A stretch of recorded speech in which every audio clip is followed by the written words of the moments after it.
Well, good evening, everybody. What a weekend that was. Fantastic action all the way from Friday night with I watched the live stream of the Edinburgh Monarchs versus the Glasgow Tigers with, as usual, excellent commentary from Dave Harley and the one and only Mike Hunter. And then it was off to see two live meetings. Saturday night, Berwick versus Newcastle. Sunday night, Newcastle versus Berwick, the return match. And I know that a lot of the Edinburgh fans were quite disappointed with their showing on Friday night. And as I said to Steve Harley, don't be surprised if Edinburgh go there and win. And they nearly pulled it off. Nearly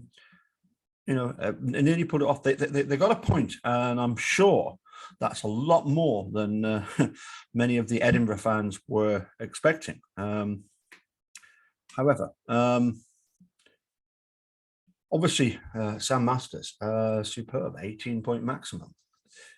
It's not often that you see a maximum away from home, people completing maximums. I've not seen very many by any Berwick riders, certainly away from home. We saw obviously at home, Chris Harris doing what Chris Harris does, but away from home, I can only think of one time, and that's way back in 1988 up at Powder Hall, when Mark Courtney scored a 15-point maximum and beat Les Collins at least once, possibly twice. But that was so long ago. But remarkably, the video is of Mike Hunter doing the commentary. And of course, I was then reminded that same season, I wasn't actually at that Powder Hall match. I hadn't even actually started following Speedway at that point. So I'm only hearing secondhand about and saw the video a couple of times. But I do know that there was a very famous meeting at Berrington Loft, which I was in attendance at. Huge crowd to watch the Berwick Bandits versus Kestrels. By the way, I got myself a little mug when I was at Armadale recently. I always like to get something from the away tracks as a reminder of having been there. So I wanted to share something with you. This book, oops, excuse me one moment. Great book that I got. It was the season of 1989 this book came out, and it was the story of the Hackney Kestrels. And I've chosen one or two bits from it, which I thought you might find interesting. So let's kick off with page 1. Let's put that up there. And this is early on in the book. The author talks about the fact that the Hackney Kestrels had decided to come down from the first tier down into the second tier, but they were determined that they were going to do well. Our target for 1988 was the double, league and cup. To win the league, John Louis estimated that we had to have a 100% home record and win at least 8 away matches. In our mind, our best chances of away victories would be at Rye House, Arena Essex, Long Eaton, Middlesbrough, Edinburgh and Milton Keynes.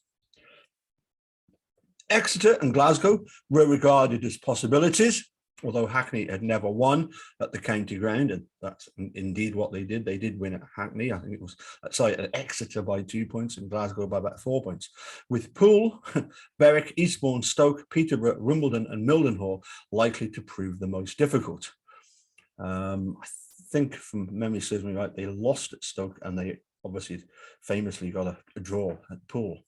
Apart from a large contingent of sponsors, journalists and photographers, a gratifyingly large crowd of about 100 supporters had also turned up for their first glimpse of the new look Kestrels, many of them no doubt curious to see Chris Louis in action for the first time in public.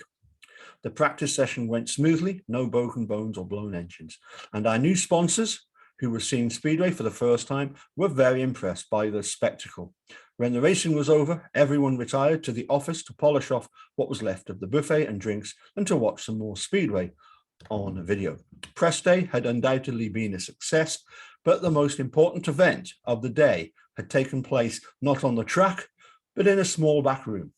While the party continued in full swing outside, Mark Loram, is it Loram or Loram? Anyway, Mark Loram ended months of press speculation about his future by signing a new contract with Hackney. A few days later, with the opening meeting only days away, contact was made with Barry Thomas, and the last part of the jigsaw could be slotted into place. Our starting lineup now read as follows: Andy Galvin, Alan Mogridge, Mark Loram, Barry Thomas, and apologies for the fact that it'll suddenly go huge when I do the next page. Let's just take it down a bit and let's go to, as I say, the next page. Paul Whitaker, Gary Rolls, and Chris Louis coming in on a 2-point average.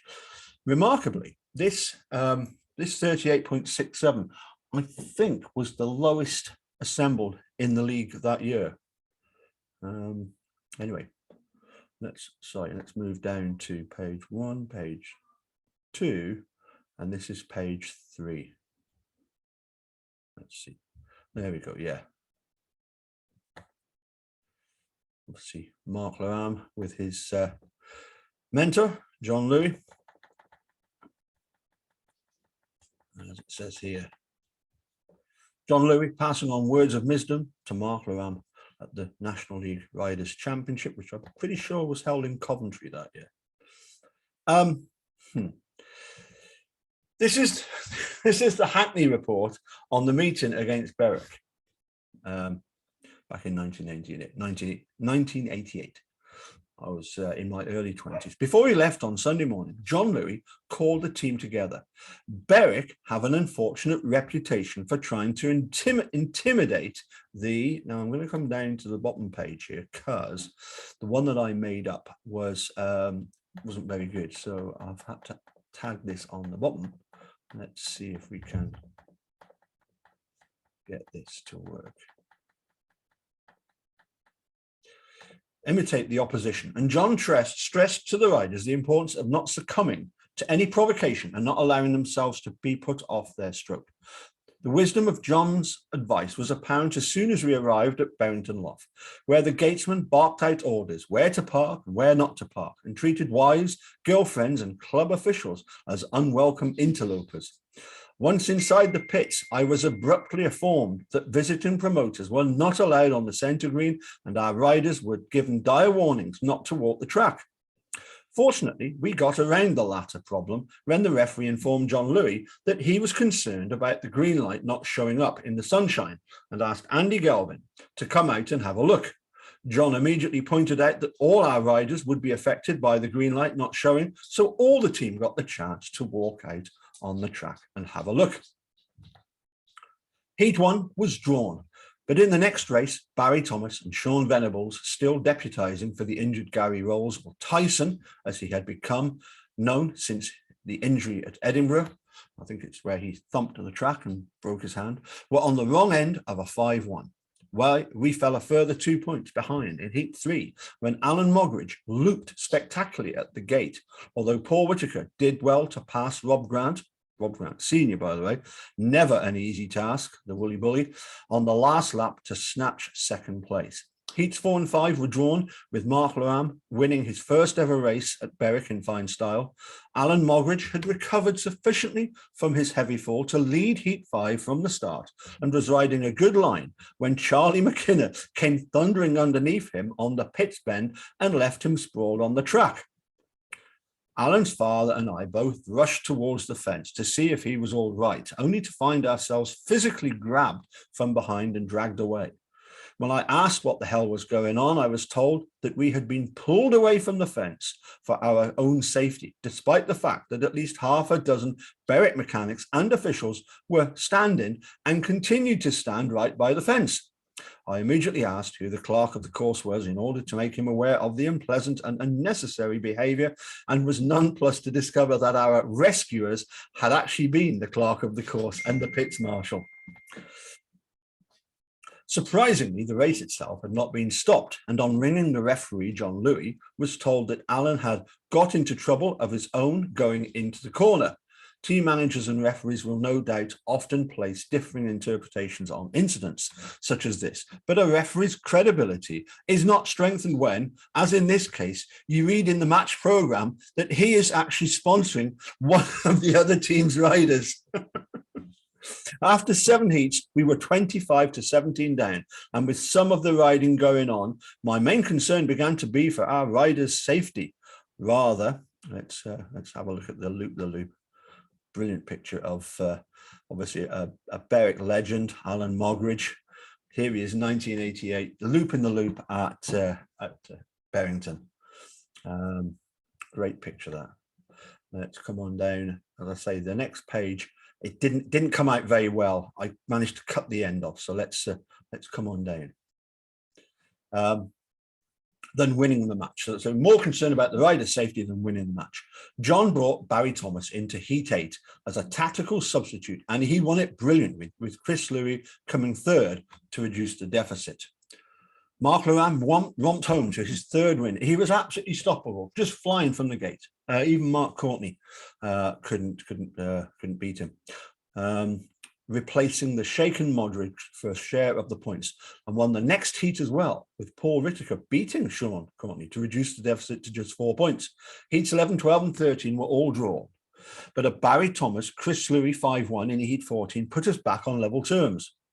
Mark completed a perfect 18-point maximum in the penultimate race to keep the scores even, and a sensible second and third from Whittaker and Galvin in Heat 16 gave us a share of the points.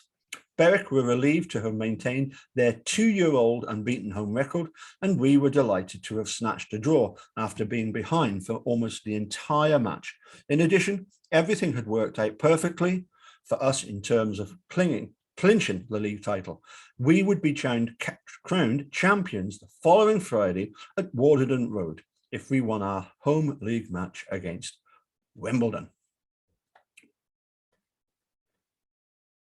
Berwick have done a wonderful job in building their own stadium with a fine racing circuit, excellent presentation and an exciting team.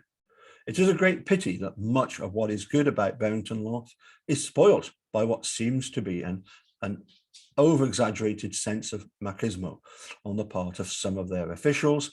Hopefully, the proposed involvement of Dick Barry and Neil Grant in 1989 will herald the beginning of a more welcoming and less frenetic era in the border country. As you can see, Berwick 48, Hackney 48, Sunday afternoon, September the 11th. Mark 12, Charlie 11, Sean got 8, Rob Grant 7, Steve Dermott 5, instead 3, and Ross 2. And there we go, Mark Lamb, 18 points maximum, and really did lead the team well that day. Whittaker 8, Chris Louis 8, Barry Thomas 7, Andy Gelvin 7, Sean Venables 0, and of course Alan Mogridge. He must have been well shaken up. Which brings me to my final point. Hopefully, the injury to Ty Proctor isn't too serious, and Leon is recovering from a dislocated shoulder. It was interesting chatting to him after the meeting. He wanted to know what the rider replacement had garnered, and he was of the opinion that, you know, had Barrett not been operating rider replacement, he could possibly have scored more than the 4 points that rider replacement did in fact produce. Obviously, it goes without saying, it was great to see Lee Complin flying around Berwick. You always knew that he was going to look forward to it because he knows how to ride Berwick. My only concern for Lee is that tracks like Shieldfield Park are few and far between. There used to be 3. There used to be Derwent Park and the County Ground Exeter, but there's not many. I don't think there's any really that are like Berwick. With this huge 3rd and 4th bends, that's, you know, you'd have to come here to see it. The banking is spectacular when you're looking from the 3rd bend down onto the action. fantastic. From the top, from the first and second bends to the third and fourth bends, I believe the football pitch dropped something like 12 feet, which is quite a drop, and that's what produces the banking on the third and fourth bends. I hope you enjoyed that little bit of the book 7 Men for a Season. There are some really great stories in it. I will read through it again and try and find some more of the more interesting points. Maybe look up the reports of their meetings, both with Glasgow and Edinburgh. Anyway, that's all for now. Catch you all again soon. Looking forward to doing another live with Mythman in the not too distant future. And I've also extended the invitation to Dave Harley to come along, talk about all things monarchs.